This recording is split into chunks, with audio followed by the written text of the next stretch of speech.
ఎప్పుడు సంచలన care of గోలబాల్ రాజు అనేది ఒక పెద్ద నేమ్ పడిపోయింది. అసలు ఎందుకు ఇంత సడన్ డిసిషన్ తీసుకోవాల్సి వచ్చింది?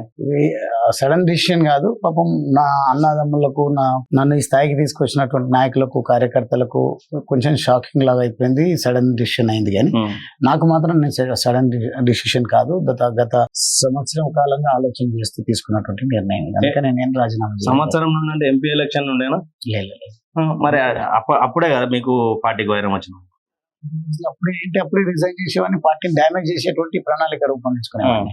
పార్టీ గెలవాలనే కోణంలో పనిచేసిన ఆర్ఎస్ ప్రవీణ్ కుమార్ గారికి అవకాశం ఇస్తే నేర్పించాలని, నా గెలుపు కోసం నేను ఎట్లయితే పనిచేసినో అంతే సిన్సియర్ గా వారి గెలుపు కోసం, పార్టీ గెలుపు కోసం పనిచేసిన. అంటే నాగర్కర్నూలు జిల్లా అధ్యక్షుగా ఉన్నటువంటి బాలరాజు పనిచేయకపోవడం వల్లనే థర్డ్ ప్లేస్ కి వచ్చింది బీఆర్ఎస్ అనేది. అక్కడ ఏమి లేనటువంటి 7 నియోజకవర్గాలతో 28,000 ఓట్లు, 30,000 ఓట్లు రాని బీజేపీ పెద్ద ఆరోపణ. అంటే ఎట్లా చూస్తారు దాన్ని? విమర్శించడం కాదు, ఇవాళ రాములు గారు అంటే కూడా నాకు గౌరవమే. రాములు గారు 3 సార్లు ప్రాతినిధ్యం వహించారు అచ్చంపేట నియోజకవర్గం నుంచి. ఒకసారి మంత్రిగా చేశారు.